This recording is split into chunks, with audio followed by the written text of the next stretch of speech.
just an update on what's going on with January 15th.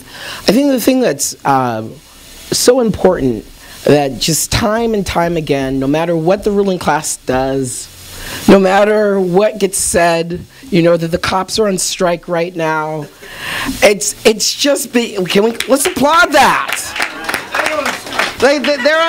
They're on strike, and they you know, again, this whole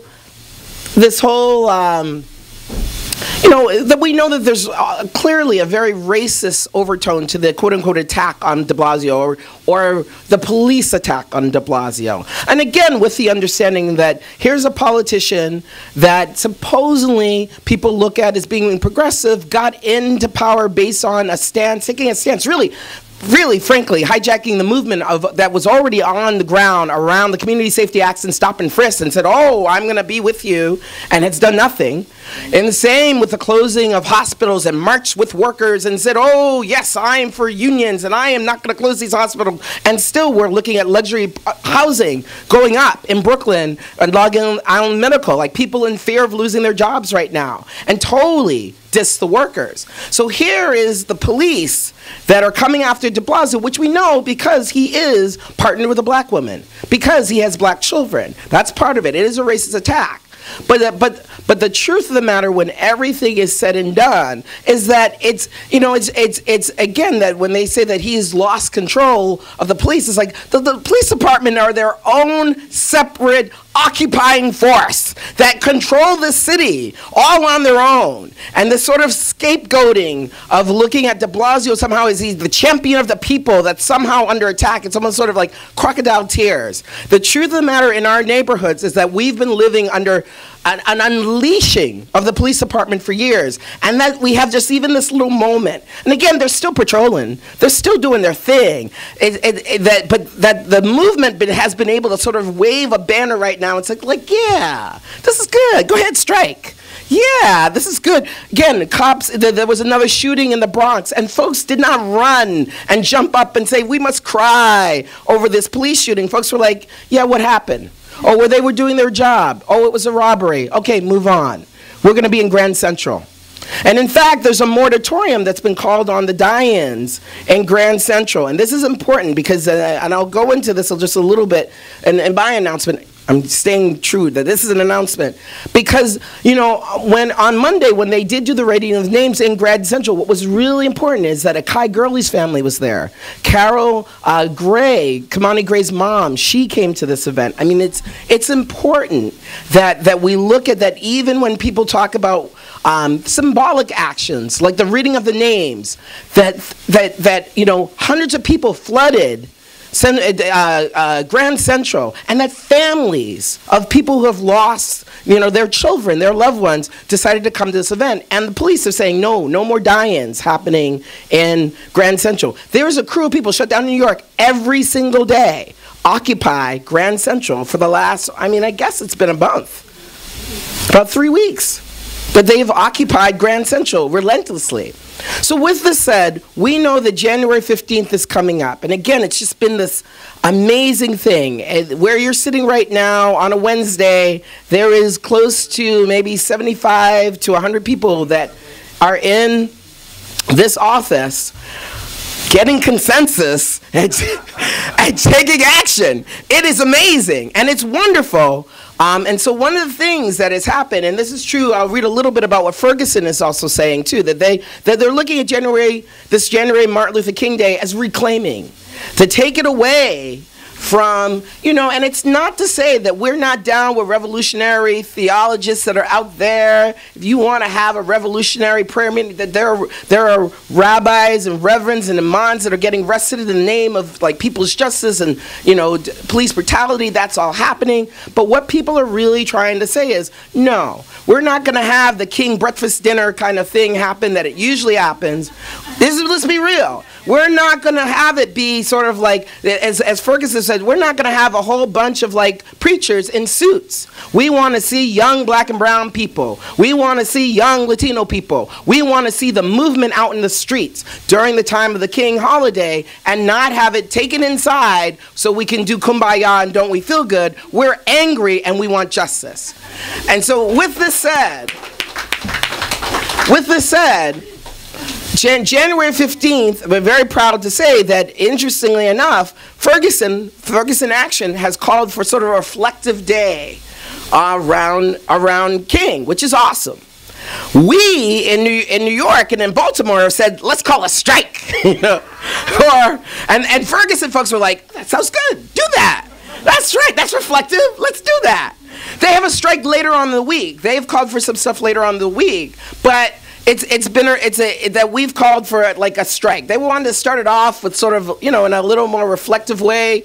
So when some of the things that people have been doing is that people are going to do, from what I understand, different parts of the country or different people are doing singing, right? I think right now actually is like a sing-along. As I've sang the song, I won't sing it again, but I can hear my neighbor calling "I Can't Breathe" song, the protest song, that people are having them in having these sing-alongs in different parts of the country, but in like spaces where they shouldn't be.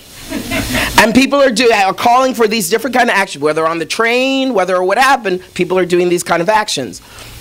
The thing on the 15th is what again, out of consensus out of this big room of people, was people were like, we want to take it to our neighborhoods.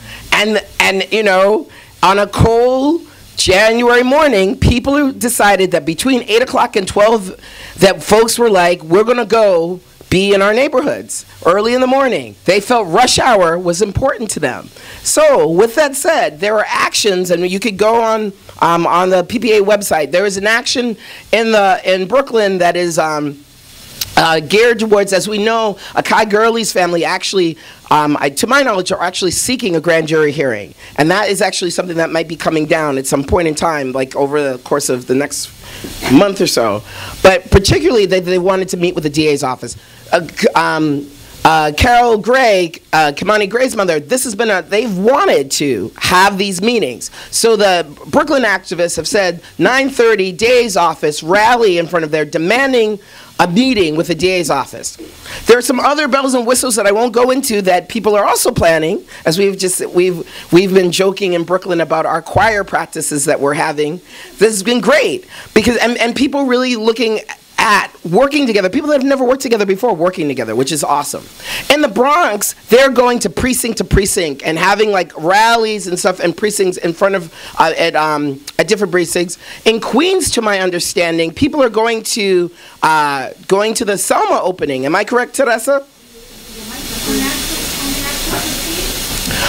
In the morning, right? They're going to Jamaica Station in Queens in the morning, but out of the Queens organizing group, they really looked at the opening of Selma. It's to my knowledge, what is it? Is it 75th? 50th anniversary of Selma, and with this, and the movie is now going, as of today, is national. It's open national, and so that's been also the other buzz among PPA activists of going out and flyering at the Selma, and particularly wanting to big up the Queens folks for raising what an important thing, because again, there's lots of movie complexes in Queens, among other things. There's that people want to take this on, and also there's a whole crew of people, I don't know how this happened, that are going to Staten Island in the morning. So it's a really, folks are going to Staten Island in the morning and also doing actions there.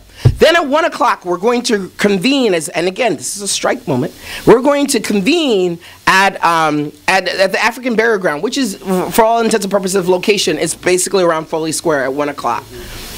There's also a whole slew of action of one, I believe that we're going to Wall Street, later on, then we come back and we're going to City Hall by 4:30. People should come if you get out of work or want to leave work or you get sick and need to come to City Hall at 4:30. But by 6:30, come to Grand Central. This is key, especially with the understanding, because people were like, why are we just around City Hall and One Police Plaza and all of this? People are like, let's go to Grand Central, specifically because the police have said no more die-ins. So it's an invitation. Thank you, Richard. It is an invitation to come back up to Grand Central. Last but not least, wanting just to encourage people, there are other actions and things. Just get yourself ready. There's a Flood the Subway action that's possibly coming on the 15th. Other folks are talking about that. I think the Answer Coalition and others are looking at that. There is a march that's happening on the 19th that I think the Justice League is proposing and is put out into the universe. There are all kinds of, so I want to just check our website, maintained by our comrade Jim in the back. Wave your hands, Jim, and give him a round of applause. It is a harrowing feat to keep up with what's going on in day-to-day action, and Jim does his best to make sure that that gets out. And also want to put out the Ferguson Tumblr page, which also gives us sort of keys about like what else is going on in the city. But people should really stay tuned. It is going to be action-packed. I don't know how from the 15th to the 19th, what is that, just 4 days? But people are planning all kinds of things. And it really is a reclaiming of like activism in a way that's just amazing and strong. And yes, okay, if there's a prayer meeting, that's all right, let it happen. But for the majority of what's going to happen during the King Weekend, which is really like, in some ways unprecedented, because we are like, again, in an ideological struggle too, from, you know, for us as more revolutionary forces, more progressive forces, not to be back in this, not to be back inside somewhere, but out in the streets and visible, because that's what the ruling class wants to see. The movement to sort of dissipate, and folks are saying, we are going to resurge. Come as cold as it is, resurge between the 15th and the 19th. So stay tuned, comrades and friends. Hope to see everybody out there. And if you can make it on Wednesday, it's a PPA meeting, and I hope Tony will make announcements about, like, we have visibility this Saturday starting at 12. We have a work session on Sunday starting at 12, and there'll be another work session next, also on Wednesday as well. Please come out, be involved, stay in the streets, stay warm. Thanks, comrades.